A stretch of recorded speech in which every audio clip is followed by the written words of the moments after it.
10th student exercise 1.2ல 5th some ஒரு பெரிய long some மாதிரி கொடுத்துருக்கோம். நல்லா கவனிச்சிங்கன்னா எளிதாக புரிஞ்சிடும்.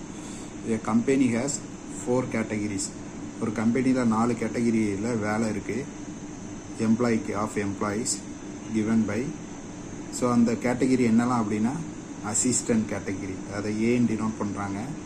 அப்புறம் கிளர்க்கு அது சி, மேனேஜர் வந்து எம், அப்புறம் எக்ஸிக்யூட்டிவ் ஆஃபீஸர் இ. ஸோ இது கம்பெனியில் இருக்கிற கேட்டகிரி. ஒரு கம்பெனி போனால் நிறைய கேட்டகிரி இருக்கும்.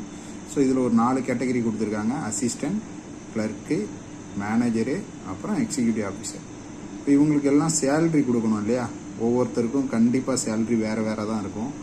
So the company provide 10,000. So அசிஸ்டண்ட்டுக்கு வந்து 10,000, கிளர்க்குக்கு வந்து 25,000, மேனேஜருக்கு வந்து 50,000 and 1 lakh for executive officer to the people who work in the categories A, C, M and E respectively. இதை வச்சு தான் நான் ஆர்டராக எடுத்துக்கிட்டேன். 1, 2, 3, 4 இருக்கு இல்லையா?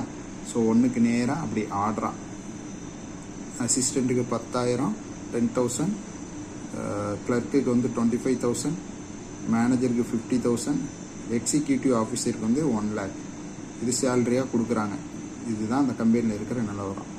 இப்போ என்ன, அசிஸ்டண்ட் அப்படின்னா நிறைய பேர் இருப்பாங்க, வாய்ப்பு இருக்குது. இப்போ அதுக்கும் அவங்க க்ளூ கொடுக்குறாங்க. இஃப் A1, அதாவது அசிஸ்டண்ட் வந்து 1, 2, 3, 4 அண்ட் 5, 4 பேர் அசிஸ்டண்டாக இருக்காங்க.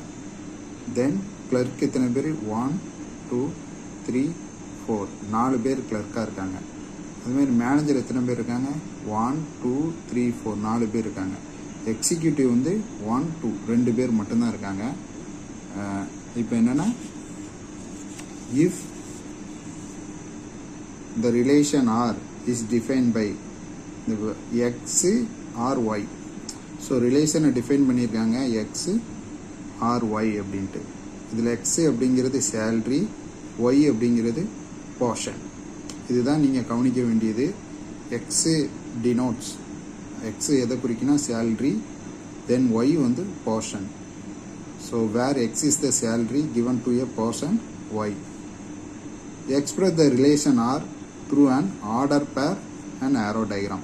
ஸோ உங்கள் கேள்வி கேட்டிருக்கிறது 2 இது தான், ஆர்டர் பேரும் ஆரோ டயக்ராமும் கேட்டிருக்கு. ஸோ இதை எப்படி பண்ணலாம் அப்படிங்கிறத பார்க்கலாம் கண்டிப்பாக. ஸோ முதல்ல ஆர்டர் பேர் கேட்டிருக்கு. ஃபஸ்ட்டு ஏ வந்து ஆர்டர் பேர். கண்டிப்பாக வந்து 5 அசிஸ்டண்ட் பார்த்தோம். ஸோ வந்து அதை எப்படி எழுதலாம் பாருங்கள். அசிஸ்டண்ட்டுக்கு எல்லாமே 10,000 தான் சேல்ரி. ஸோ 10,000. ஸோ 1வது அசிஸ்டண்ட் 10,000 ஃபார் 2வது அசிஸ்டண்ட். இப்படி அப் டு 5th இது வரை போகணும். ஃபார் A3, அப்புறம் 10,000 A4, அப்புறம் 10,000 A5. ஸோ 5 அசிஸ்டண்ட்டுக்கு. அதே மாதிரி கிளர்க்குக்கும் கொடுத்தாங்க. எத்தனை பேர்? அவங்க வந்து ஒரு 4 பேர். கிளர்க்கு எத்தனை பேர்? 4 பேர். சம்பளம் கொடுத்துருக்காங்க இதெல்லாம். கிளர்க்கு எத்தனை பேர்? 4 பேர். அவங்களுக்கு சேலரி எவ்வளோ? 25,000. அப்போ 25,000 C1, 25,000 C2,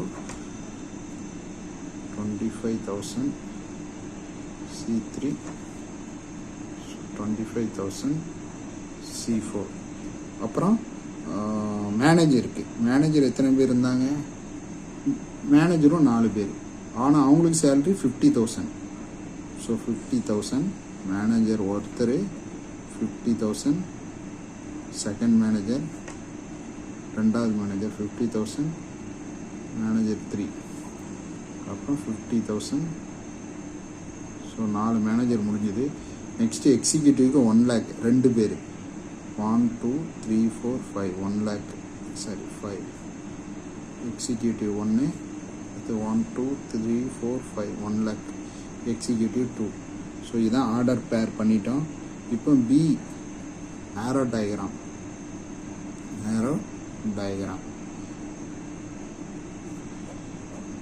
ஸோ ஆரோ டயக்ராமில் கண்டிப்பாக எக்ஸு ஒய், சரி தள்ளி போடுங்க. X Y. எக்ஸு அப்படிங்கிறது சேலரின்னு நான் சொல்லிட்டேன். ஒய் அப்படிங்கிறது போர்ஷன். ஸோ இப்போ இதை ரிலேட் பண்ண போகிறோம். எக்ஸு சேலரி என்னெல்லாம் இருந்தது? 10,000 இருந்தது. நெக்ஸ்ட்டு 25,000 இருந்தது. நெக்ஸ்ட்டு 1 lakh இருந்தது. 1 lakh. ஸோ இப்போ போர்ஷன் வந்து யாருக்கெல்லாம் கொடுத்தாங்க? 10,000. அசிஸ்டன்ட் 5 பேர். 1 2 3 4 5. அதேமாதிரி 25,000 யாருக்கெல்லாம் கொடுத்துருந்தாங்க? 25,000 கொடுத்தது வந்து கிளர்க்குக்கு 4 பேர்.